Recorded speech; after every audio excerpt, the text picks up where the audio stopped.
Let's look at the slope of a line. Lines are characterized by having a constant slope, also known as the rate of change. One way to define this is the change in y divided by the change in x.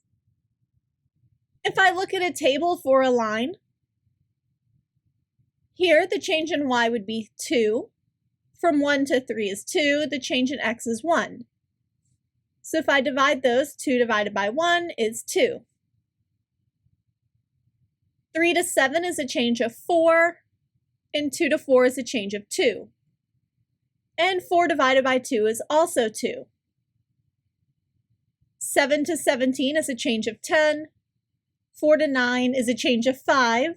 So we have 10 over 5 is equal to 2. So this is what we mean by a constant rate of change, defining that to be the change in y divided by the change in x. Another way to think about rate of change has to do with the actual graph of the line. If I look at 2 points on the line, I want to look at 2 things: how far over and up they are different. So over is called the run, and up is called the rise.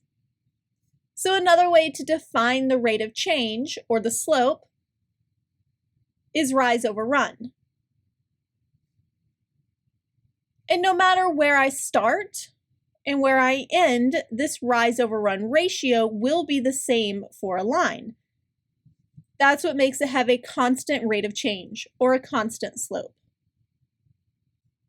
The third way to define slope is to actually look at 2 points, x1, y1, and x2, y2. In this case, we denote slope, or rate of change, by m, and this is defined as y2 minus y1 over x2 minus x1. So if I have a point like 1, 7, and negative 2, 5, plugging this into the formula, we will subtract our y values, so 5 minus 7, divided by subtracting the x values, 2 minus 1, negative 2 minus 1. 5 minus 7 is negative 2. Negative 2 minus 1 is negative 3, and a negative divided by a negative is positive. So the slope here would be 2/3. Let's do another one.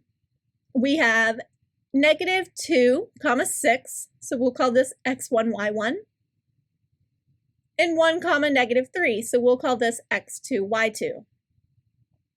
My slope is y2 minus y1 over x2 minus x1.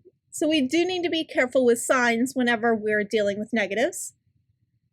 This is negative 3 minus 6 over 1 plus 2,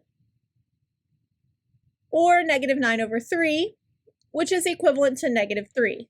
So this would have a slope of negative 3. Let's suppose we have the points 2, 3, and 4, 3.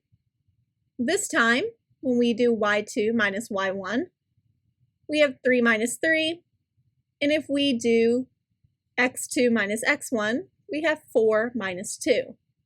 3 minus 3 is 0, 4 minus 2 is 2, and this gives me 0.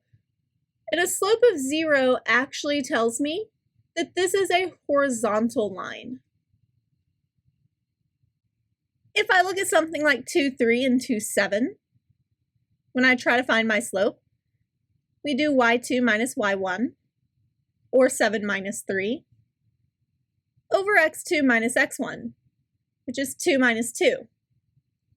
This would be 4 over 0, which is undefined, so it is possible to get an undefined slope. This actually tells me that I have a vertical line. The slope can actually tell us a lot about what our line looks like. We can use the picture of the graph. One of the first things the slope can tell us is the general direction of the graph. If the graph moves up as you move from left to right, this means it has a positive slope. And if your line has a positive slope, you'll know it will move up from left to right. If it's moving down, like it is in this second graph, that would be a negative slope. Horizontal, a straight across horizontal has a 0 slope. And vertical has an undefined slope. So we can look at the slope to have a general idea of whether this graph is moving up, down, staying the same, or being vertical just by looking at the sign of the slope. While the sign tells us the general direction, the actual number tells us the steepness. Lines with a larger slope are much more steep than lines with a smaller slope. So the value of the slope tells us not only how steep the line is, but also the direction it's moving.